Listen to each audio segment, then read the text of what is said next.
You're good, Melissa. Hello, everyone. We are talking today about how we can help our students and families cope with grief and loss in our communities. This is such an important conversation, and we are so excited to have two professionals here to talk us through navigating these tough times. I'm Melissa McDaniel Grisham with Turning Point Dance Creations, and I have Bree Zabrowski here with me from Apollo Performance on a weekly basis. And it is Friday. We're ready for Beyond the Steps. This is such an important show. Please like and share as you log on. Let us know what your thoughts, your comments, and your questions are. Like, share, repost, whatever it is that you can do to make sure that this information gets out. Please do that. Do that for us. As we all know, this is Breast Cancer Awareness Month, so we're honoring survivors and those who fought the good fight against breast cancer. And cancer and other diseases impact our communities all the time. We hope it never hits us.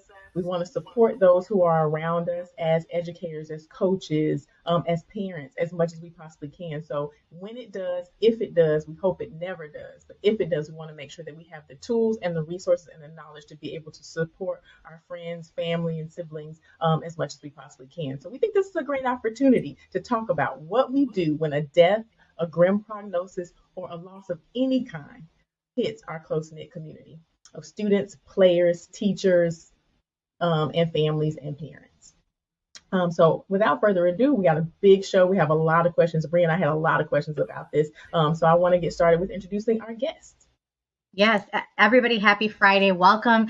We have today Ashley Gooden-Stewart is the founder and CEO of the Baby Stewart Foundation and Pocketful of Hope Grief Coaching and Support. Ashley is a certified grief coach and grief educator, pregnancy and infant loss advocate, community health worker, certified child passenger safety technician, mental health first aider, and authoress. Ashley, I want you around me at all times because I would feel very safe with you in my world. But thank you so much for being here. I know you have a very personal story that we're going to ask you to share as to kind of what led you to do this work. But before we do that, I also want to introduce Holly Kaufman, who is the founder of the Grief Recovery Method. She founded that in 2015 after a long and painful divorce. She became certified to help other people who are grieving and offer much needed support. She's also a U.S. Army veteran who at one point was suffering with PTSD. So again, a very personal journey to get her to this point. And we're so grateful to have you both. Thank you for being here and happy Friday. Thank you. Thanks for having me. Thank you. So I know, again, you each have very personal stories that led you to pursue the work that you are. And I know that grief comes in so many different forms.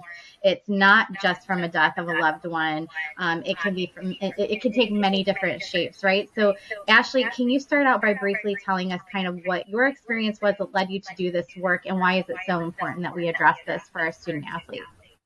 Absolutely. In August of 2015, I lost my 3.5-month-old infant son, CJ Stewart.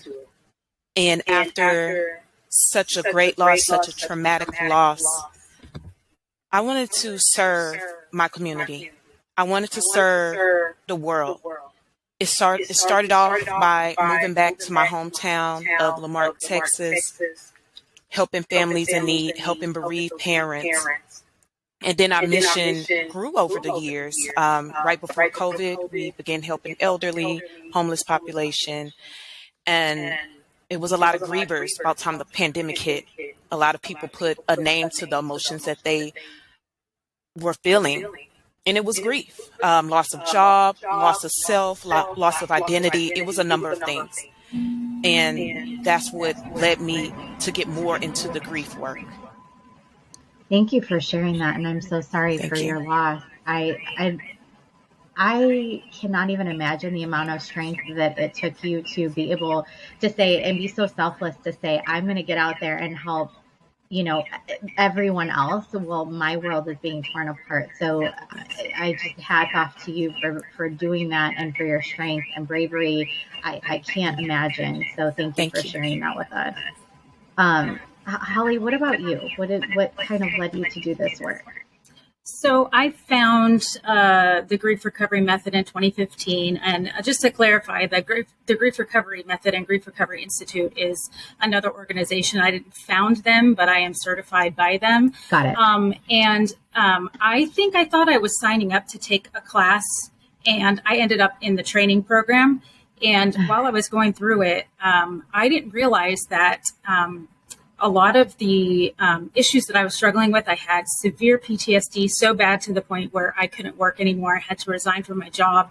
I was on Social Security disability. I had been on like 17 different types of medications, and they just were not working. I was in and out of the hospital and just struggling so badly, and I didn't know why, and I didn't know what to do. And once I started going through this educational program, I realized that I was suffering from the effects of trauma and loss and grief from all the way back to childhood. And I had no idea. And so addressing each of those issues, and of course, with other healing modalities, that's what helped me heal. And it was really the catalyst to my healing journey. And it made such a huge impact for me and for my family, for my kids, that I was like, everybody needs to know about this. Everyone needs to know, because we just don't really talk about grief. People, like we've kind of talked about, people don't associate other situations other than just death with grief. And so I just, because I was at such a low point and I was suicidal, I want to give people hope. That's my mission. I just want to be a beacon of hope to as many people as possible, and give them the tools that they really need to be able to, move forward and be emotionally healthy. Well, we are so grateful you're here, and thank you for sharing your story. I think you both are very special people. I don't know you very well. This is the first time we've met, but I think it takes a very big heart, a very special person to be able to do this work, especially when you're shouldering your own trauma and your own issues that you're dealing with. So thank you again. And I think I'm really excited for this conversation, because I think grief is one of those things you can't see. It's an injury that you can't see. Like so many things we talk about, even with Apala, it can hurt even if you can't physically see what's going on. And so a lot of times as a coach, as a parent, as an educator, we have to learn what cues to pick up on with these student athletes, specifically is what we're talking about today, to be able to help them through. And just because we may not see it on the outside doesn't mean they're not dealing with it on the inside, and they can't lead to bigger issues later. So I'm really excited to dig into this today. And Melissa, why don't you kick off our first segment? Yes, for those of you who are just joining us, we're talking about how we can help our students and families cope with grief and loss in our communities. I want to talk to Holly first, because we already kind of touched on this. So grief, automatically people think death, but grief can result from a loss of anything, right? Mm-hmm. Right. Yeah. Grief is about loss. It's not just about death. And of course, having a loved one or a spouse or a friend die, that is a loss. But some of the things that we don't really consider as loss or as grieving situations are moving. Obviously the end of a relationship, chronic illness, changes within your body, empty nest, those kinds of things where people are really struggling, and they don't realize it's because they're grieving and all of the associated feelings that go with that.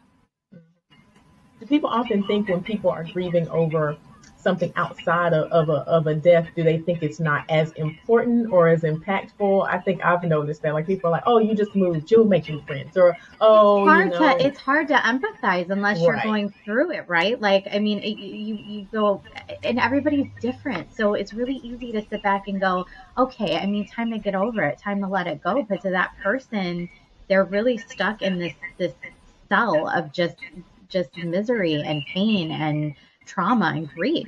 So how do you recognize that? How do you find that empathy as somebody who's not going through that? I think that, like you said, everybody's different and everyone reacts to loss differently. For one person, they might be able to just maybe not even cry, or it may not affect them. And other people, they're just kind of stuck for months. And I think that empathy is a great way to explain how, even if you don't understand why they're going through what they're going through or why they're grieving so long, just being that caring, empathetic, supportive person to give them space to be able to feel the way they feel. Because, no one wants to be judged or fixed or criticized or rushed through any kind of emotional process. So I think, surrounding yourself with supportive people and just giving those people space to feel what they're feeling.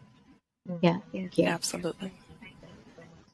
Ashley, what do you think are some of the most common sources of grief that you've experienced? So a lot of our viewers and listeners out there are either coaches or educators that deal with students 18 or athletes 18 and below. So what do you think are some of the most common sources of grief that you've experienced? Because I would imagine that with them being young, it's probably not death as much as it is other forms of loss.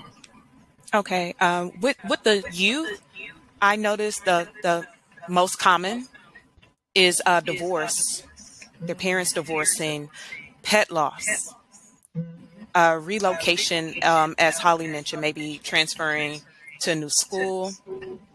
Other losses may be getting cut from their sport teams or activities. They also may experience sibling loss, because that's very common.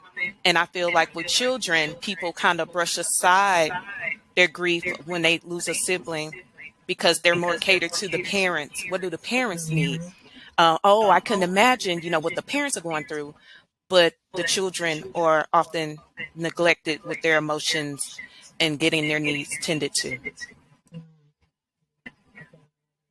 So we have a comment from Dorcas Melton 7 on Instagram: grieving over a loss of a job and loss of a relationship and family members who don't support you in what you want to do. Absolutely. Yes, for adults. Yes. Yeah, I mean, how many of us can think right now of people in our lives, and now that we're having this conversation, go, oh, they're dealing with grief, they're shouldering grief, they're going through that. I mean, I'm thinking back, to my dad, who went through a really, almost lost his leg, and how long it took him to cope with that, and at the time, your heart breaks, but you don't really understand the process that person is going through. So, and it can be as much pain as that person's in. You have the people around you in your community that are kind of stumped as to how to help, right? And we none of us like feeling helpless. So I would love, to get your insights on that too, about and we can talk about that a little bit later, but how do we help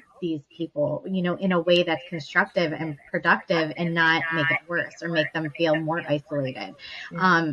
Holly, I've heard counselors and coaches often talk about the stages of grief. We hear stages of grief all the time. And there's also professionals that don't necessarily subscribe to that stages of grief type theory.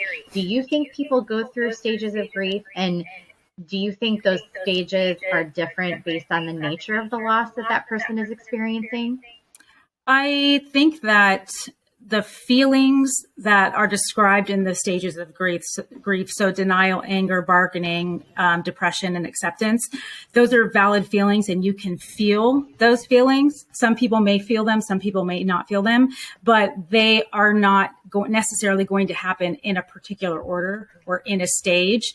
And the stages have, a lot of people don't know this, but they've never actually been scientifically proven. There was a book written about them, and it was about people who were terminally ill. It wasn't meant to describe how someone is supposed to grieve. And so I think that, like I said, the feelings of those stages are very real, and people do feel them, but it has hurt a lot of people thinking that, oh, I'm not in this stage, or I'm not progressing the way I'm supposed to. I'm not healing, because there's no timeline for healing. Like we've talked about, everybody is different. So I think that is such an important distinction for people to know, because we do hear about it all the time. Yeah, absolutely. That could probably bring a feeling of shame, even if you're like, why am I not at acceptance yet? Why am I still stuck in the depression stage? And I would think that's probably the last thing you want, is a feeling of shame on top of all of the feelings that you have as you're moving through the healing process. Yeah, exactly. For those just hopping on today, My name is Bree. This is Melissa. We're chatting with Ashley Gooden-Stewart and Holly Kaufman today about how we can help our student athletes specifically cope with grief and loss. That is a big umbrella of a topic, and we're learning today that grief is not only mean death. It can mean the loss of movement, a job, a pet, loss of limb, loss of an experience, moving, relocation is a big one. Ashley just shared with us, divorce. These are all things that are impacting our student athletes. And when we're in this environment as coaches, parents, educators, or, colleagues, whether it be another student athlete, how do we help this person deal with that trauma and that grief? We're talking about all of that today. Please make sure to subscribe, like, or follow Paula and TP Dance Creations to get more of this conversation, and drop any comments you have for us. We want to hear about your experiences. Thank you so much for joining us. Ashley, this is a tough one, but what do you say to someone who has suffered a loss? This one it drives me crazy because, and I've said it. So I am absolutely guilty of doing the thing that annoys me beyond compare, but my prayers are with you. Thoughts and prayers, thoughts and prayers, thoughts and prayers. And I know that is the most well-meaning saying ever, but it is frankly like, it does nothing. It does not, like, for that person in that moment, my condolences, my prayers are with you, thoughts and prayers. Are there more helpful or supportive things we can say to students and families? And disclaimer, I'm not judging you if you say thoughts and prayers. I have said it, but I have also been on the receiving end of that, and it just makes me want to claw my eyes out. So what is there an appropriate thing to say? It is appropriate sayings that you should tell a family, should tell those who are bereaved. The common ones, like you mentioned, my condolences, my thoughts and prayers. Honestly, since grief is still taboo, it's so uncomfortable, grief and loss, and especially death with our society, even though we are moving forward in a positive direction with grief. However, it is some people, it still makes them uncomfortable. So those default words are fine. Sitting with the bereaved in silence, or allowing them to express themselves and unpack the overwhelming emotions, that's appropriate. Holding their hand, asking them, what can I do for you? And most of the time as bereaved, we do not know what we need in that time. Maybe encourage the family or the person to compile a list. This is what I need done. This is how you can help me. And then also follow through with those plans. It's a number of ways that we can show up for someone, give them a list of resources whenever they're ready to find support groups, find counseling, find therapy, find peer support with a grief coach or the compassionate friends. It's a number of ways that we can show up for people, and just kind of shoot a text. Hey, I'm thinking of you. I just want to check in on you. You might not get a response immediately. Don't take offense. Right. Sometimes people grieve with anger. Anger is a positive, normal response that we need to kind of steer away from thinking anger is negative. It's necessary for the journey. So all these overwhelming emotions, just be okay and be receptive to the person reaching out to you, and make sure to follow through and console the person, console the family, and just be there and show up.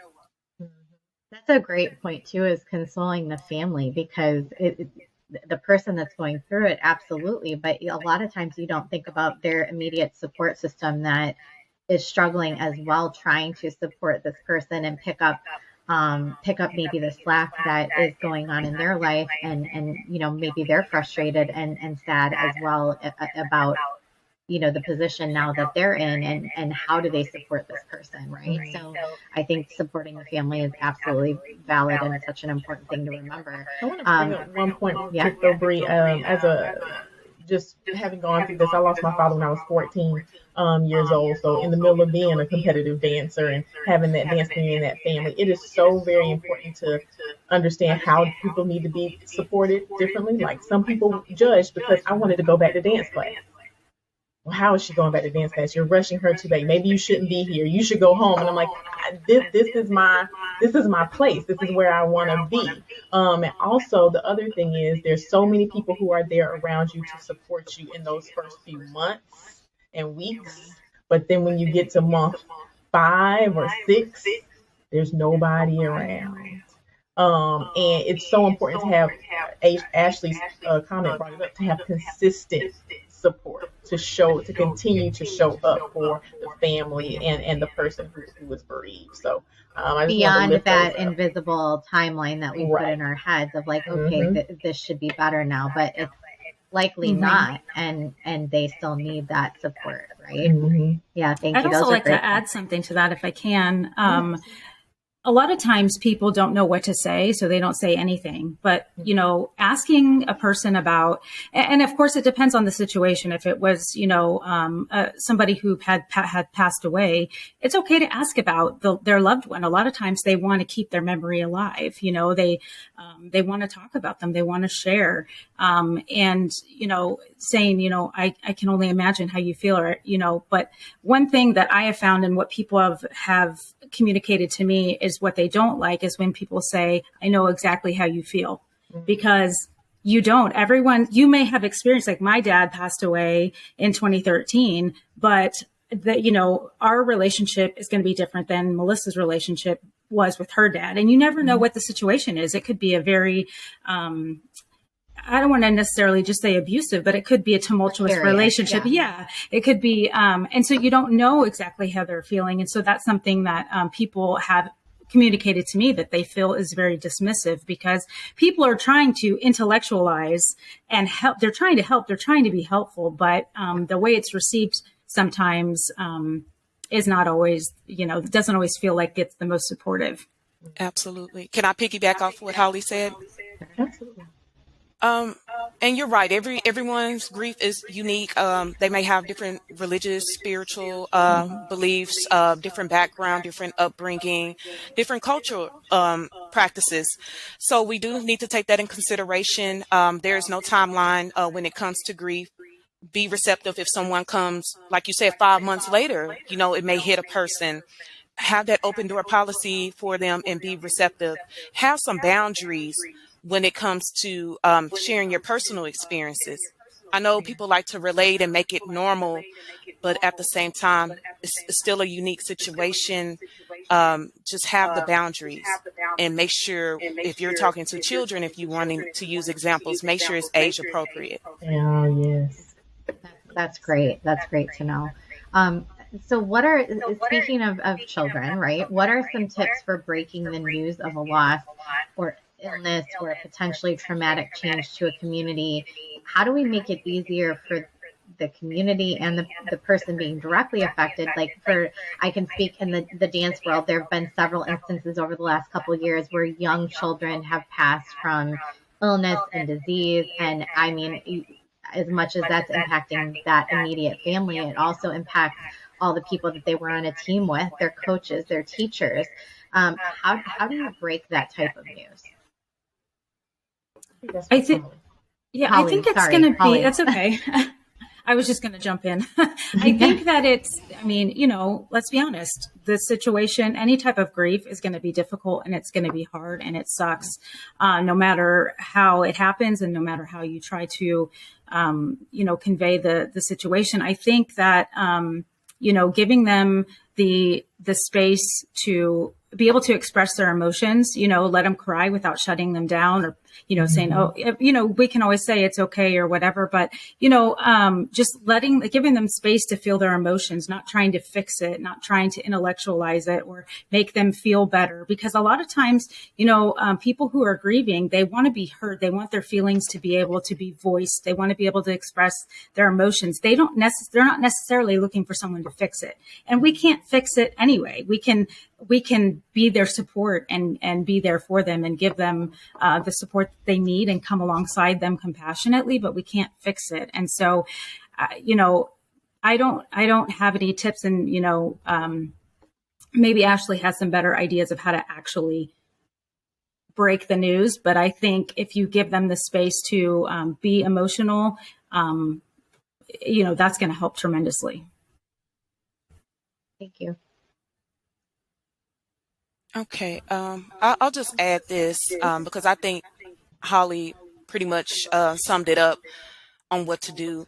When it's children, sports teams, if you're breaking the news of perhaps a team player passed away or injured themselves, make sure that a social worker, counselor on staff is there and available to talk to them and encourage them to also talk to the counselor.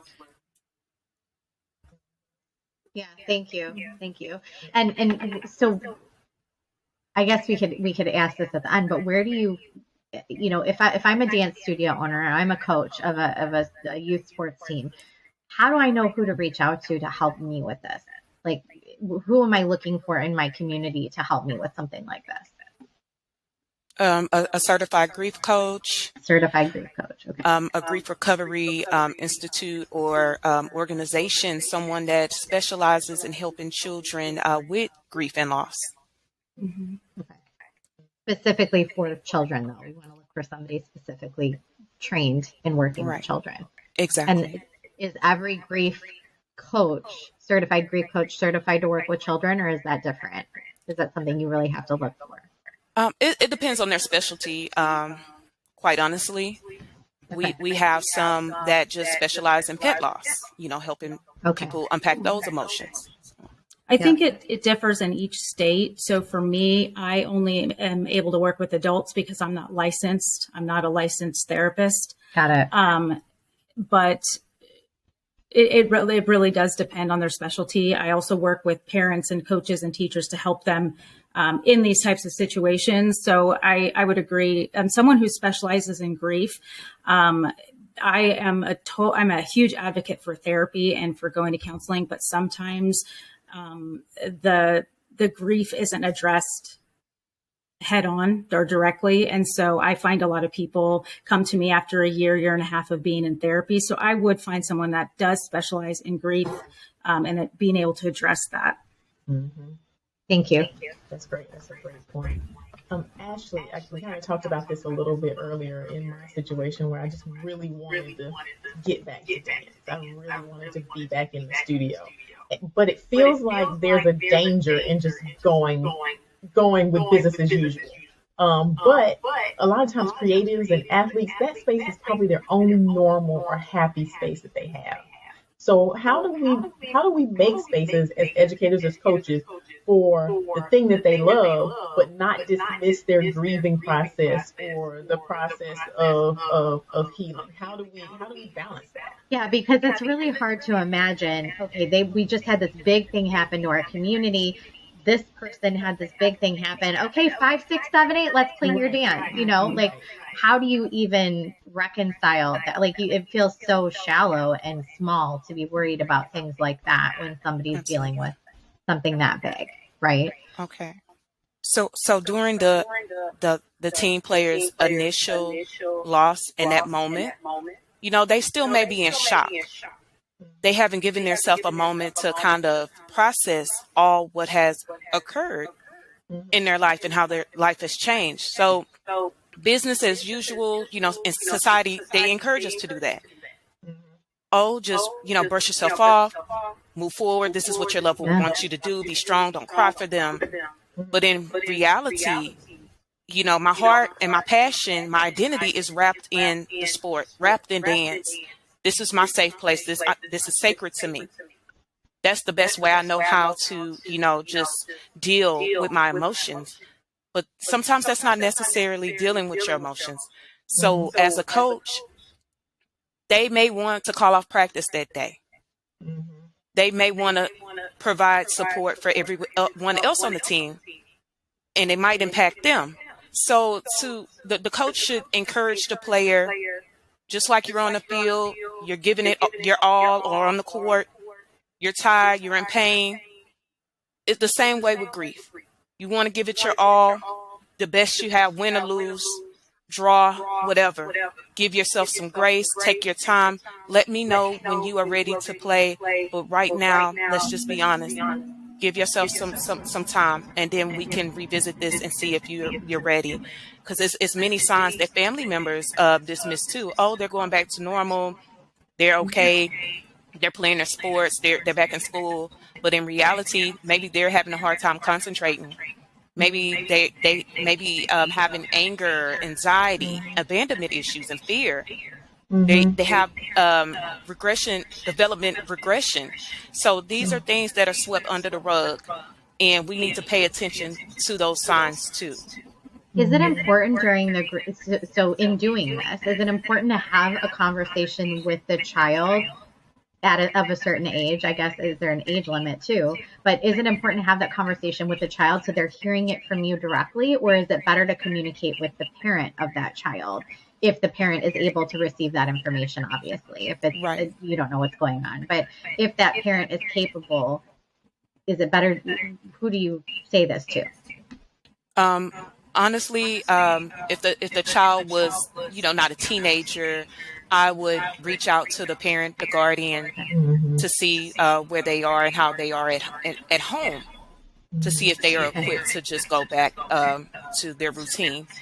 If it's a teenager, I would have that one-on-one time and to see what space they're in mentally. Okay. Sometimes children, especially children who are not teenagers, who don't quite have the emotional vocabulary to express themselves, can often feel ashamed by saying, I want to take time out, or I don't want to be here. They'll push through because it feels weak, or it feels like a source of shame to not do it. But one of the things that I've found as I've been teaching over these years that actually works in situations like this is to kind of take a time out. If the child says, I want to come back, I want to be back in dance, I want to come back to class. Cool, but take a time out for the whole class versus saying you can't. You're not going to come back. So when that child comes back to class, maybe that's the day that you work on, you play a game, or that's the day that you do some like a meditation, or you do a deep stretch, or it's something where you don't necessarily drill, but you don't say I'm doing it because of Susie, or it's kind of you make it more of a group thing and don't isolate the student. That has really, I think, been very, very impactful, especially with like bad injuries, with students who have lost the ability to dance in the way that they used to when they come back to class. That's very helpful. I love that point. That's a great point. I'm glad you brought that up because what people don't realize is grief is an emotional injury, right? So if a dancer gets hurt and they can't dance, or they have to take a break, this is no different.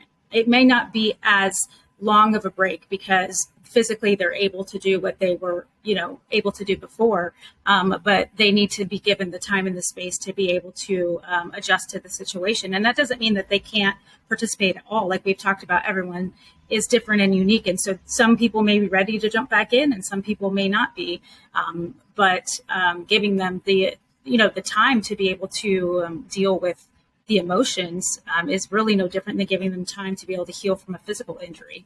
That is such a great point. Thank you so much for that. Because once again, one of those unseen injuries when you can't touch and you can't feel, and sometimes people can't even diagnose or is incorrectly diagnosed. So it's important that we, as educators, coaches, parents, can be in tune to those possibilities and know what's happening.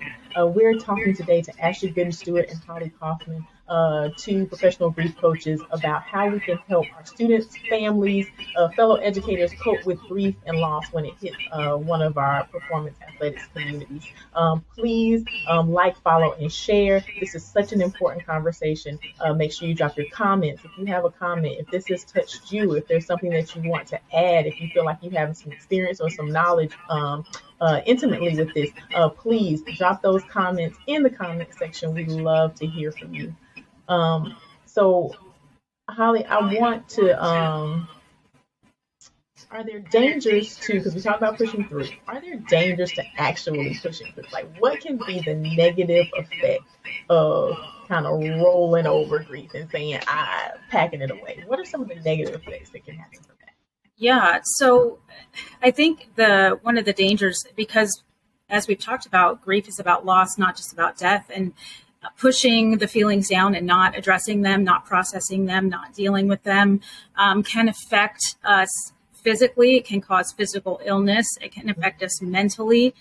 Grief literally changes the neural pathways in your brain. So the, inability to concentrate, fatigue, forgetfulness, brain fog, all of that can be grief related. And so, depending on each person, the danger is, they may not be able to, and I'm thinking of dancing specifically, but sports, anything, even in school, kids may not be able to perform in the way that they did before because if they're not able to concentrate, or it might make them physically sick, they might have anxiety, tummy troubles, things like that we don't necessarily associate with grief. So I wouldn't necessarily say it's dangerous always for them to push through, but I think it is dangerous to push through and keep going without healing or addressing the grief and just ignoring it, pushing it down. The way that I like to, I guess a good visual is every time that there's a loss, it's like putting a rock in a backpack and they just keep piling up. And before you know it, you're carrying this huge backpack and, it's so heavy because it hasn't been dealt with. And so, giving them the opportunity and ability to process it is going to help. Mm-hmm. I think the same holds true for educators as far as your teachers and your coaches too, because we're always the people who are like, oh, I got to be there for the team. There's nobody else to coach. There's nobody else to teach. Who's going to do it if I don't do it? But there's a lot of danger in that. What they say, you have to fill your cup before you fill others' cups. Yes. That is so important because as a dance educator, I don't know, almost 30 years, I'm dating myself, but I know sick, injured, ill, sad, mad, you have to show up because there's no backup. So please, if you're out there and you're going through something or you know somebody who is, encourage them to take those moments and step away if they can at all. Ashley, what are some of the common things that we may have done in the past as educators or coaches that may not have been helpful to supporting the grief process? We talk about on this show a lot, oh, it's tradition, it's what we've always done. Well, my teacher did that when my grandma passed, or this happened when but that may not have always been right. So what are some of the common practices that we have in grief that probably aren't helpful? Well, just totally dismissing a student's feelings. One day they may want to put their head down. The emotions may have hit them there because a grief trigger can happen anywhere. Anything can trigger them. A scent, food, a song, anything can trigger them. So if they're telling their teacher, hey, I want to go to talk to the counselor, or can I put my head down? I'm thinking about my grandmother that I lost and it's making me upset. I do recall teachers saying, oh, suck it up. Your grandma's gone. Do your work, or you're just making excuses. Sometimes a child is not making excuses. They're really overwhelmed and they just need to take a break. Just ignoring a child, how they're feeling, it's just not right. And just saying it's an excuse. Another thing is not necessarily equipping the educators and the coaches with the necessary tools to handle grief and loss. For instance, some doctors and nurses have stated that those classes were optional when they were in school. They may have took a day course on grief, and that was it. That was all that was required.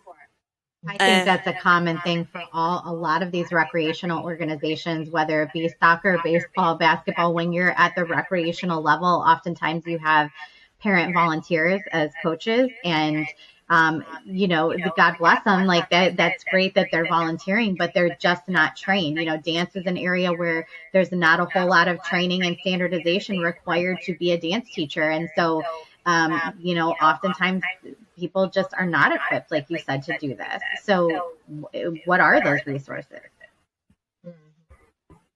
What are those things that we can do to make sure that they have the ability to do that? Or is it better to just have a connection with your community grief coach, right? And then you can say, okay, I'm not equipped to do this. I am here for you with whatever you need, but I really think you should go and talk to this person.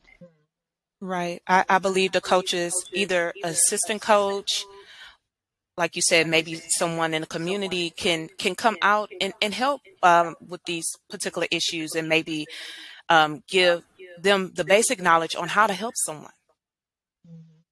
Yeah, if you think about it, in a lot of professions, certain educators or instructors have to be certified with, what's it called? Where you give compressions. My mind just went blank.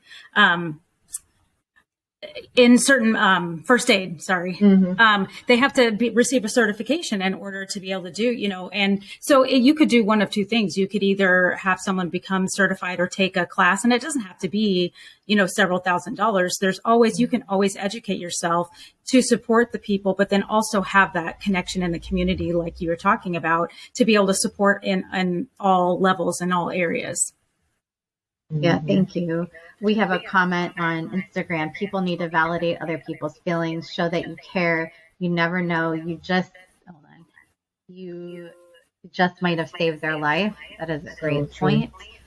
Liz, the Black Swan, has a question, and either one of you feel free to answer this, but how do you find the balance of allowing students to not attend class because they're having a difficult time, but also making sure they're training enough to dance and perform safely? Obviously, Liz is part of the dance community, so but I think that question applies on a broader scale. So how do you find that balance? Thank you, Liz, for the question. Anybody? Ashley, Holly, you feel free to jump in and answer. I think it's going to depend on the individual person. The child, depending on the age, we talked about talking to them directly or talking to the parent. I think the parent or the instructor or both, just ask them how they're feeling and if they feel like they're ready to continue, and giving them the opportunity to take a break if they feel like they need it, or I don't know. And it really depends on the organization and the type of physical, if it's a sport, if it's dance, sometimes they might be able to participate on a lower level, or maybe not. You don't ever want to take someone necessarily out of a competition, but, at some point, so then the flip side of that, right? Because I've been in this situation one time where there was a student that was going through a lot of physical trauma and it was a hard time. They were dealing with a lot at school, and it was months and months, and they kept missing practices. They kept missing rehearsals. And at some point, it just became a detriment to that student and the team that they were going to be competing with, that it was not going to be safe because she hadn't practiced. She hadn't been to anything. She didn't know. Colliding, all the things, the lifts that we had in the piece. And I had to make the decision to pull her. And obviously I talked to the mom about this. It was not something I did, as a knee-jerk reaction, right? It came after months of trying to work with this, but it became apparent it was going to be best for everybody that she not be there. So is there a point where it's like, okay, this is not good for anybody, including you, including the team? Is that okay? And if it is, can I add something to that? And if it is okay, how do you break that news? Like if it is a point where you're like, this is not safe. I really just came from a place of complete honesty and transparency with the parent and the kid. It was like, I love you and I am so sorry you are struggling with this. Here's the issue. Here's where we're at. And it's not safe for you. It's not safe for them. I have to make the decision for the good of the team and the program, at this point. Yeah, I think that which includes everybody. Yeah, that was the best decision because it did affect the other team. The team, everyone on the team. So that was the best decision, and I just would have welcomed it. Well, next year, if you want to try again, you are welcome. However, right now, I just need you to get yourself together and get healthy. Yeah. Thank you so much. For all of you out there that have been listening in and jumping in and out, I'm Bree. This is Melissa. This is Beyond the Steps. We've been talking today about how we help our student athletes cope with grief and trauma and healing. We've been talking with Ashley Gooden-Stewart and Holly Kaufman. We want you to watch this recording in its entirety, and you can do that on Facebook at the Apollo Performance in the video section, on IG at TP Dance Creations, which the link is in their bio, and on YouTube at Apollo Performance and TP Dance Creations. You can see all of our episodes from the past 3 seasons on YouTube. So check those out. And you can get your episodes emailed to you. Melissa's going to drop that link in the chat. So you can get every episode emailed to you. We encourage you to listen in full and share with your community. That is the way we're going to spread this information. Education really helps us all create happier, healthier spaces to exist and do the things that we love. So we encourage you to take these nuggets from experts like Holly and Ashley and take that back to your to your own communities. We like to give homework, Melissa. It's homework time. Yes, it's homework time. I get to give the homework today. So each week, Holly, Ashley, we ask our viewers to take one action over the next 7 days that will help them make progress in helping students and parents cope with grief. So if I'm going to start with Holly, what is your homework assignment for our viewers over the next week? I would encourage people, if they have someone in their life that is, even if they don't think that they're grieving, like we've talked about, there may be other situations that now they're realizing, oh, that person's grieving. Talk to them and give them the opportunity to tell them how they're feeling without saying anything. Just be a big heart with ears.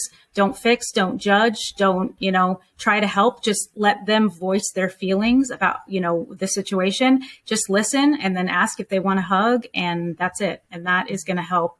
I mean, it's not going to fix the grief. It's not going to fix the situation, but it's going to help give them a safe space to be able to, verbalize their emotions.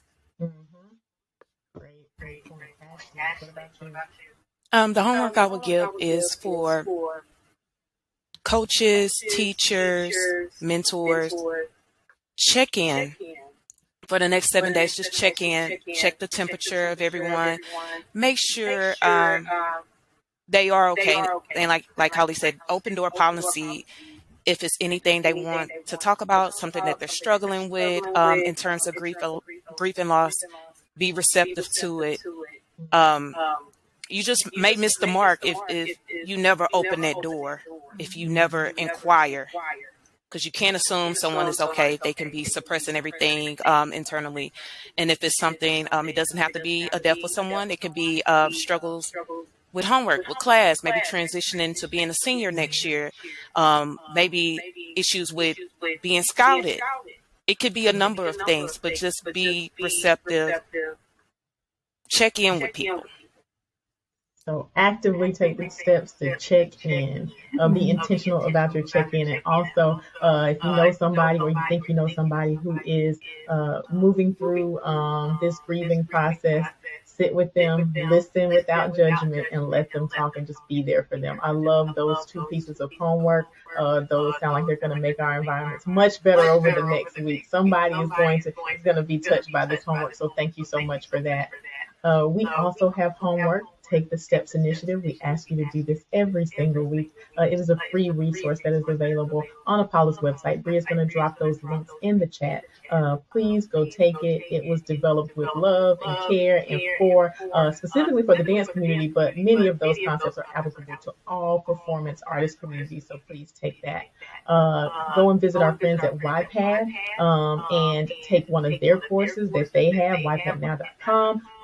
Apollo 25 for a 25% off discount from any of the courses that they have. Great program. Yeah, such a great program. And then also, we want you to be able to reach out to our guests. How can they get in touch with you, Holly? Holly, do you do consults and things with groups or individuals? I do. Awesome. How can they get in touch with you? The majority of what I do is one-on-one online, but I do groups in person. And then I also work with people who work with children. So coaches, teachers, things like that to help children with loss. I'm at griefrecoverysource.com and on all social media at Grief Recovery Source. That's where you can find me.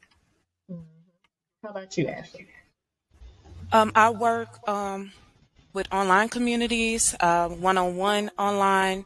I help throughout the Galveston and Harris County area in person. I can be found on Pocketful of Hope, griefcoaching.com. You can also find me on Facebook, Ashley the Grief Coach. I will respond.